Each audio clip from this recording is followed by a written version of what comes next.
Urwego rw'igihugu rw'ubugenzacyaha RIB mu Rwanda rwatangaje ko rwataye muri yombi umugore witwa Nzitukuze Pascasie akurikiranyweho ibyaha bifitanye isano no gukingira ikibaba musaza we ushinjwa kugira uruhare muri jenoside yakorewe abatutsi by'umwihariko mu kwica ababyeyi ba Uwacu Julienne. Uwo mugabo akaba yitwa Nsabimana Ildefonse uzi ku izina rya Barimfasha, amaze iminsi imbere y'ubutabera akurikiranyweho kuba yaragize uruhare mu kwica Ndabarinze Faustin n'umugore we Nyirakanyana Martine. Aba nibo babyeyi ba Uwacu Julienne wabaye minisitiri wa siporo, umudepite, kuri ubu akaba ari umuyobozi mukuru ushinzwe ubudaheranwa muri minisiteri umwe bw'abanyarwanda n'inshingano mboneragihugu. Bishwe bari kumwe n'umwana mama Uwacu Julienne yari ahetse, bari batuye mu yahoze ari komine Mutura, ubu ni mu murenge wa Mudende mu karere ka Rubavu. Nzitukuze yafashwe nyuma y'iperereza ryari rimaze iminsi rikorwa rishingiye ku myanzuro y'inteko y'urukiko gacaca yagaragaje ko umugabo witwa Nsabimana Ildefonse uzwi ku izina rya Barimfasha ari umwere. Ku rundi ruhande ariko icyo cyemezo cy'urukiko gacaca bivuga ko cyaba cyarirengagije amakuru yari mu ikayi ikusanyamakuru ku bantu bagize uruhare muri jenoside yakorewe abatutsi muri ako gace. RIB ivuga ko Nsabimana agaragara ku rutonde rw'abantu bakekwa uruhare muri jenoside, aho ari nimero 27 kuri urwo rutonde.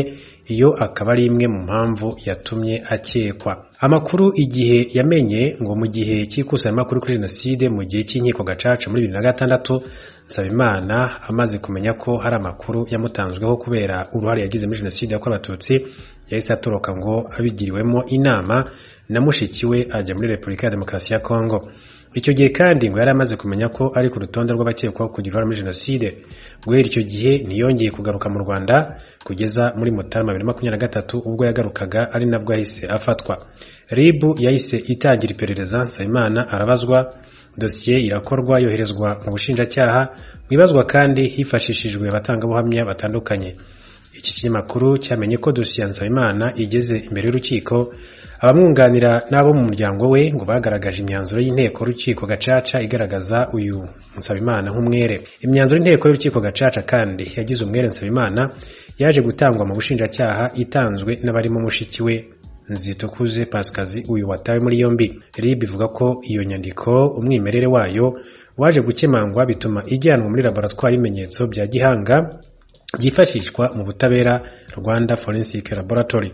Ubwo hapimwaga iyo nyandiko, ibisubizo byaje kugaragaza ko inyandiko irimo imyanzuro y'inteko y'urukiko gacaca atari y'umwimerere.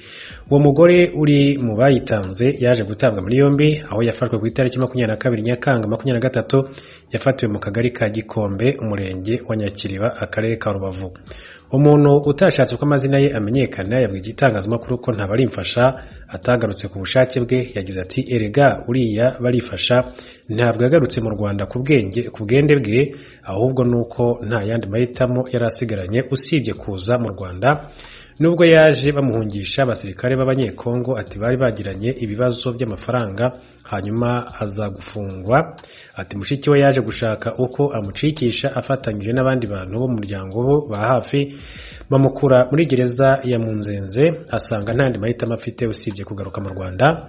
Ati ndakeka ko rero mushiki we Pascasie aribwo rero yamushakiye ibyemezo bimugira umwere ko atagize uruhare muri jenoside yakorewe abatutsi. Uyu Nzitukuze Pascasie yahoze ari umuyobozi w'akagari ka Mucinyiro, umurenge wa Nyakiriba, ni hagati ya 2003 na 2017. Kuri ubu rero akurikiranyweho ibyaha byo gukoresha igitinyiro n'icyaha cyo guhimba no guhindura inyandiko.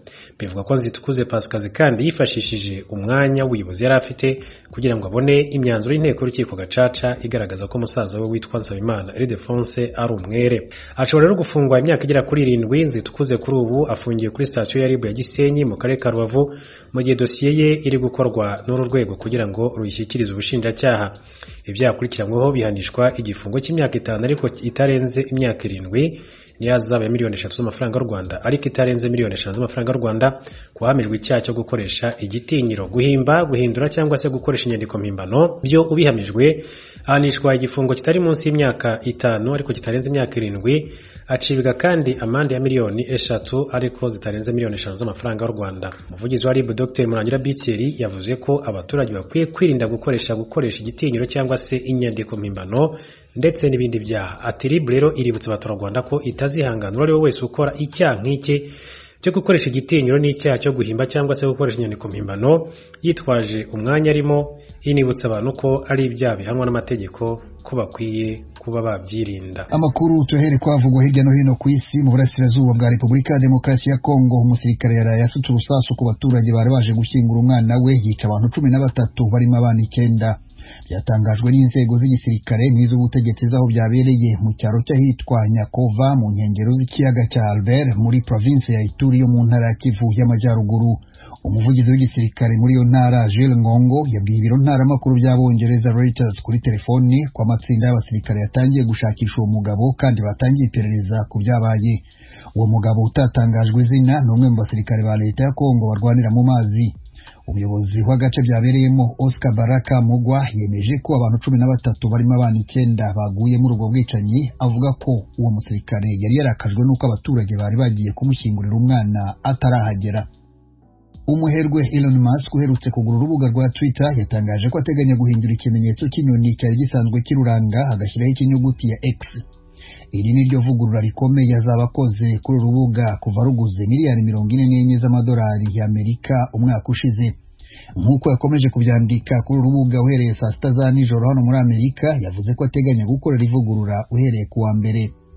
Andi mavugurura aheruka gukora kuri urubuga yatumye abatari bake bamunenga ko ashobora gutuma abamamaza batongera kurugana nka mbere, ndetse n'ireme ryarwo nk'urubuga rutangirwaho ibitekerezo rikadohoka. Uyu muherwe aheruka guha akazi Linda Yaccarino wari umaze igihe akora muri NBC, ikigo gikomeye cyo muri Amerika kibumbiye n'ibindi bigo binyuranye bikora itumanaho, itangazamakuru n'imyidagaduro. Yamugize umuyobozi mukuru w'urubuga rwa Twitter mu rwego rwo kwigarurira abamamaza bari baraciwe intege n'izo mpinduka. Kuva Elon Musk aguze urubuga rwa Twitter, abatari bake bahise baruvaho banga ko impinduka zarukoraho zabangamira ubucuruzi bwabo. Uko Kane yatangaje ko hari abagarutse ariko ntiyabisobanura mu buryo burambuye. Washington, ijwi rya Amerika. Abaganga bo muri Israel batangaje ko bashoboye gushyira kuma kunganira imikorere y'umutima muri Minisitiri w'Intebe wa Israel Benjamin Netanyahu kuri iki cyumweru. Biteganijwe ko ashobora kuva mu bitaro uyu munsi. Netanyahu ufite imyaka 73 y'amavuko yagize ikibazo cy'ubuke bw'amazi mu mubiri we mu cyumweru gishize, bituma bamushyiramo icyuma gikurikiranira hafi imikorere y'umutima we. Ibibazo bireba ubuzima bwe bije mu gihe Israel ishobora kuba mu myigaragambyo ikomeye kubera gahunda ya leta yo kuvugurura inzego z'ubutabera muri icyo gihugu. Biteganijwe ko kuri uyu wa mbere aribwo bari butore bwa nyuma ku byerekeye ivugurura ry'izi nzego. Netanyahu n'aba yasezerewe mu bitaro birashoboka ko yakwitabira amatora yo ku wa mbere. Inama y'abaminisitiri yari yateganijwe ku cyumweru yasubitswe. Ivugururwa ry'inzego z'ubutabera rigomba gutorerwa harimo kugabanya ububasha bw'urukiko rw'ikirenga. Iki gitekerezo cyateye kutumvikana hagati y'abaturage ba Israel, kinatera impungenge ibihugu byinshi by'inshuti zayo.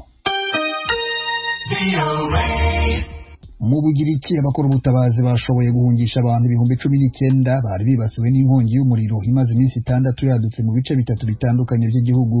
Ibyo byatangajwe n'inzego z'ubutegetsi muri icyo gihugu. Minisiteri ishinzwe ihindagurika ry'ibihe no kurengera abaturage yavuze ko yari wo mubare munini w'abaturage bahungishijwe umuriro muri iki gihugu. Polisi yavuze ko abagera ku 16,000 bahungishijwe hakoreshejwe indege, naho abandi 3,000 bagahungishwa banyuze mu mato. Bose uko bari bakuwe mu byaro 12 no mu mahoteli atandukanye, nta wari ufite ubushye buturutse kuri uwo muriro. 6 muri bo babanje kujyanwa mu bitaro bafite ikibazo cyo guhumeka, nyuma baza gusezererwa. Kuri iki cyumweru abategetsi batangaje ko abakozi 266 bazimya umuriro n'imodoka zifashishwa mu kuwuzimya zigera kuri 49 bari basanzwe bahanganye n'iyo nkongi, bunganiwe n'indege za kajugujugu zikoreshwa mu kuzimya umuriro. Indege 7 muri zo ni iz'Ubugiriki, 2 ni izo muri Turukiya, indi 1 niyo muri Korwasi. Biteganijwe ko uyu munsi izindi modoka 15 zizimya umuriro ziri bwiyongere kuzari zisanzwe. Mu karere k'imisozi ka Rhodes, aho uyu muriro wiganje, abawuzimya bahanganye no kuwukumira ngo utagera mu ishyamba ry'inzitane riri hafi aho. Nubwo umuyaga wagabanutse, buri kanya urahindura icyerekezo kandi ubushyuhe bwazamutse kugeza kuri -38°C. Mu Buhinde, abakora ibikorwa by'ubutabazi babarirwa mu magana babonye imirambo 29 bagwiriwe n'inkangu yatewe n'imvura nyinshi. Inzego z'ubutegetsi zemeje amakuru ziravuga ko bari bamaze iminsi 4 bashakisha ababa bakiri bazima. abagera kuri 78 kugeza ubu ntibaraboneka kuva kuwa gatatu nijoro ubwo inkangu yabagwiraga mu cyaro cy'ahitwa Irshalwadi mu karere ka Raigad mu birometero 50 uvuye mu Mumbai umurwa mukuru w'intara ya Maharashtra. Abategetsi baravuga ko byibuze inzu 17 muri 48 ziri muri icyo cyaro zagwiriwe n'inkangu. Abakora ubutabazi barifashisha ibikoresho gakondo nk'ibitiyo n'ibibando. Deepak Avad ukora mu kigo cy'igihugu gishinzwe gutabara abagezweho n'ibiza yatangaje ko ibikoresho bikomeye bisanzwe byifashishwa nk'imodoka zabigenewe zifasha mu gusunika no gutaburura zananiwe kugera muri icyo cyaro kubera imihanda idatunganye n'ubutaka bwahirimye buhazengurutse. Mukomeje kumva radiyo ijwi ry'Amerika ivugira i Washington DC mu Kinyarwanda no mu Kirundi, mujye no kuri wayishatu radiyo yacu voa.com mukurikire aya makuru kuri Facebook, Instagram, YouTube na Twitter. Muradusanga kuri @voa radiyo yacu. Mu kanya turajya mu makuru avugwa mu karere k'ibiyaga bigari byo muri Afurika.